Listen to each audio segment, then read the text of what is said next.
Start us off, please. Luke Edwards. Found a way to win, kept on going despite some setbacks in the game. That must really please. Yeah, it's the type of tight game that we needed to turn into our favour today. I think typical Premier League game this year, very, very difficult to get total control of the game. I thought Crystal Palace are a very difficult opponent. Every time we've played them, it's been tight. And they're stubborn, and their defensive performances this season have been very good, so they're a tough side to create and score against. So the fact that we had to bide our time and we had to be patient, we navigated our way through the game really well, and I felt the substitutes made a big difference when they came on, and that's tribute to the squad, really, the strength that we have. Yeah, I know you don't like really picking out players, but Joelinton, the way he's come back into the team and what he's added, you must also be very, very pleased about that.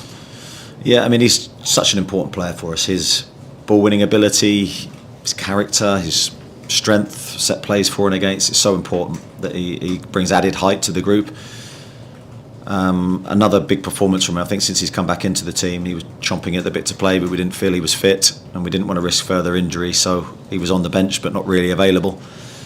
But I think that sort of period out made him appreciate, like with every player, how great it is to play football and to play for this team, and he's come back with real fresh enthusiasm and he's made the difference. Thank you. Go to Damien, Chris and Daniel, please. Eddie, again, your captain's stepped up when you needed him and made the difference. How invaluable is that weapon to have? Yeah, I think Bruno's a very special player, special person, special character again, very similar to Joe. He's got similar qualities, very positive, he's got great energy. And today he played a captain's role because that game was always going to be decided by very key moments in the game, and he's come up with a big one for us. And he's done it countless times.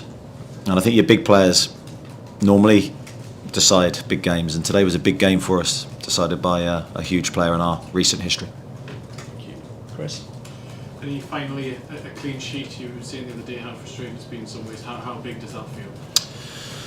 Yeah, it does. I also felt we deserved it today. I don't think Nick was overworked. And I know we weren't perfect defensively, but I think it was a really good display. I thought our two centre-halves were very good, especially aerially against Mateta. Louis Miley again was superb, I thought.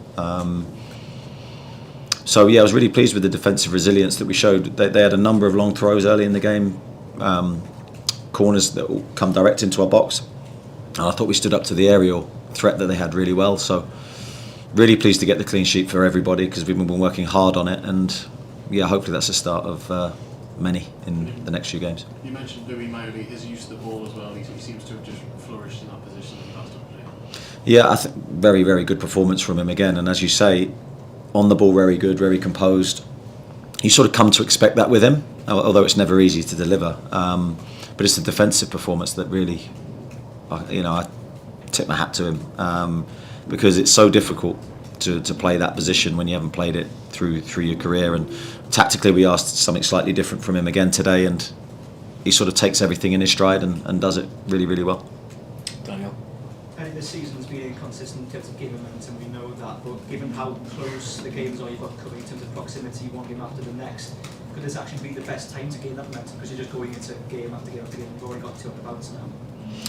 Yeah, I think when you're playing a lot of games you want to feel good now. Certainly going into the Burnley game was a different emotion for us. I think we realised that it was an important time in our Premier League season,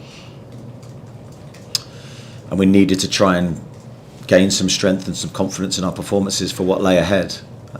We managed to win that game, and we've managed to win today, and I just hope that we see a return to the full confidence of all the players in the best environment possible to play, because I think then we'll see the very best of ourselves. I still feel there's a lot more to come, but certainly a big step in the right direction the last two matches. We've got to Craig, Martin and then Scott, please. Is that why you never take Bruno off? You've already spoken about him, but there's a quality in something about him you just can't measure, any stat just can't really capture. Is that why you always leave him on? Yeah, I suppose it's a subconscious thing. It's not necessarily a conscious thing to say I'm never going to take Bruno off. I'll take any player off the pitch if I feel it benefits the team. It's not about sort of the individual person. It's about what they're giving the team, and it's a subconscious thing that I feel he's contributing in whatever way that I figure that's important in that moment. He's just got that big character that and that dependability that I don't really want to lose from the team when he's playing well. And today in that type of game, I wanted him to have more influence. That's why I ended up moving him deeper, because I wanted to get him on the ball more. I wanted him to have more influence on the game, and I felt with the substitutions that we made, I think the team improved. And we gained more control with him in that position. Ultimately then he scores the goal from a set piece. But I think he's been brilliant in recent weeks. There's been a lot of talk about plans and strategies and everything else. What was the thinking behind those 3 changes on 63 minutes? It's very difficult for me to talk tactically without boring the life out of you. So we wanted to get Harvey's goal scoring instinct onto the pitch, and I thought he did really well, Harvey, when he came on. I think he made a big difference. As I say, we shifted Bruno in position. We wanted JJ's control with the ball. He's very, very solid and reliable with the ball, and I think maybe an underrated quality of his is his ball retention, and I felt he gave us much better control in that midfield area. Who have I left off on that 3? Tino, yeah, and Tino, we just wanted his energy and his qualities. I mean, it's undoubted how good Tino is, and I felt there was space on the sides of the pitch, so that's why we made the 3 changes. Martin. Eddie, can you describe the size of that first goal? The size of it? Yeah, it was a big goal for us, because I think in that kind of game, the first goal is all important, especially for the feeling around the stadium and for the feeling on the pitch and how the players then have to navigate the rest of the game. Now, too often, not that we've conceded the first goal, but there's a feeling of not when it will come, but if it will come. Whereas I think in previous seasons, there's a feeling of when it will come. So today, by scoring in the manner that we did, and I don't really care how the goals are scored, 2 set plays, I'll take that all day long, because we need that feeling of the goals coming, and especially playing here at home. So I think that's a big moment for us. And is the feeling the glass is becoming half full now? I think the glass has always been half full for me. I think I have to live in that world. I'm very realistic, and I'm very clear with my players, and I review very objectively. I will always give an honest opinion to my players and to the press here in terms of what I see. But underpinning that is always a positivity, because I always have to believe that there's better around the corner. I think the other way of thinking just wouldn't work in this role. Scott.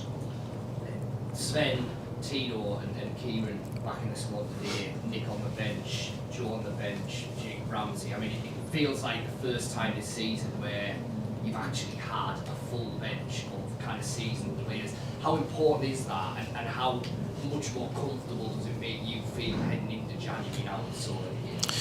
Yeah, I think it was really important we had those players back for this month.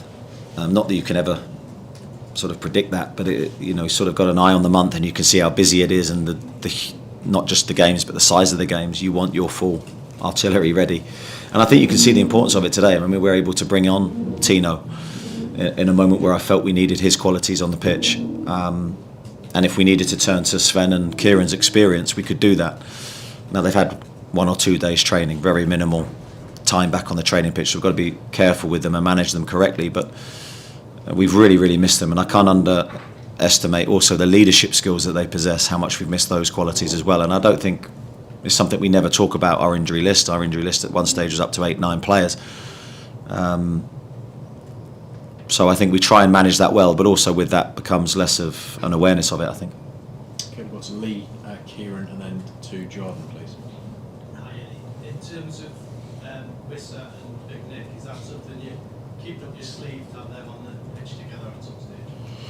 Yeah, it's got to be right for the team, I think. I'd never rule it out as a possibility. It would mean a sort of a severe change behind that if we were to do it from the start. That's not something that's sort of in my mind at the moment, but certainly as the game's in running, if I feel it's the right moment, that's something I could look at, and we will do some work towards that if we need to. But I like our shape, I like how we play, I like the bodies that it gets us in the various positions, but we need to deliver it to the very highest level for it to work, as with any system. Is that sort of challenge for the recruitment team to maybe find players that are going to be a bit more predictable, sometimes not just life-or-life changes on the bench? What do you mean, Lee? Well, just someone who might just throw the opposition a little bit. I don't know.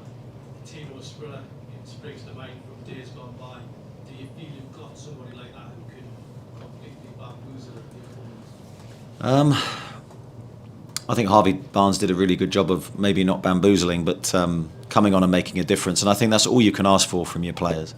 I think we've got some really, really good footballers, and I can only play 11 of them. So I think the bench today was really strong. Now, it's one thing having the strong names on the bench, but those names have to come on and actually deliver, and I felt they did today.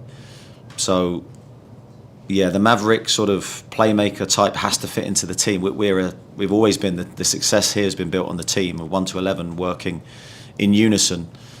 So whoever you get with that bag of trips has to fit into the team structure. So I wouldn't do something for an individual that harms the team. It's got to be to the team's benefit. Okay, we've still got 4 to get through, so if we nudge just down to single questions, please. Start with Kieran, we'll go to Jordan, Dominic and then Gary, please. It's maybe a big move when you get Bruno the captaincy 18 months ago. How have you seen him develop as a captain in that? Yeah, I think he has. I think you only develop those skills really from doing it. I think he probably felt he was ready to be the captain there and then, but I'm sure if you asked him now, what have you learnt in that period, he'd go, wow, I've learnt so much.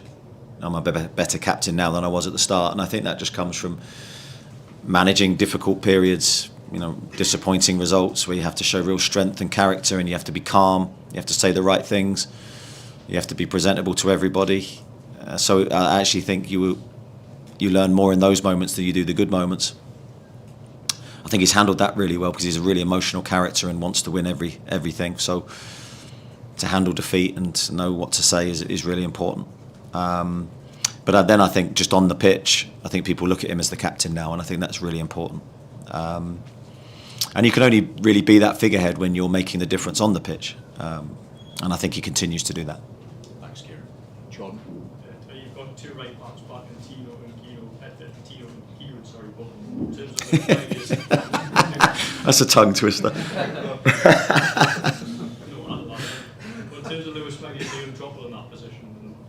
Sorry, say that again. Lewis might be undroppable in that position at the moment. I don't know. I don't know if anyone's undroppable. I think it's got to be every game. I'll try and make an independent decision on what I think was best for the team in that game. We've got to remember Louis' age as well. We have to manage his body. He's had a few injuries before where he's played a lot of games in quick succession. So who knows what the future looks like for him. But I think what he's done is he's shown he can play that role, which is a great thing for him in his career, whether that's here or national team, whatever. He's got more strings to his bow than just sort of 1 or 2 positions. But also I think it will help him when he goes back into midfield. I think you'll see him as a better player in that position for this experience. He's also learning new experiences. This will help him immensely. Being a defender is a totally different mindset to being a midfield player. So he'd be a more rounded player because of it. Dominic. 2 starts in quick succession for you and Wissa. Jake Murphy also came off after a bit of discomfort. How are both of them looking ahead to the next? Yeah, Johan, I think, is fine. I thought he played well today. I was pleased with his contribution, and Jacob was just feeling a bit of awareness in his hamstring, so we need to check him. Okay, Gary, to finish, please. Hi, you just touched on it briefly there, but going back to Lewis Marley, completed the most passes in that game, 100% completion, completed the most dribbles as well. When does it get to a point where you go, hang on, even though he's great in midfield, we've potentially got a world-class right back here who could hopefully play for us for 10 years, or do you always still just see him as a midfielder going forward? I think it's important for Louis to maybe still identify himself as a midfielder. I don't know if that's healthy for him at this moment in time. Who knows what the future holds. But I would still consider him a midfielder that's playing and doing an unbelievable job for the team at right back. So that's my feeling. I'm sure if you ask Louis, he'd probably say the same thing, but this is giving him a way to play games, and it's benefiting the team currently. The team, I think, has benefited from his composure, his ability on the ball, all the stats that you've just mentioned, and his defensive performances have been spot on. We've got players coming back from injury that can add a lot in that position as well. So, as I say, I'll just make a decision based on the next game, and who knows what that will be. Good problems to have, though. Lovely problem to have. Thanks, everyone. See you on Tuesday morning. Thanks very much. Cheers. Thank you.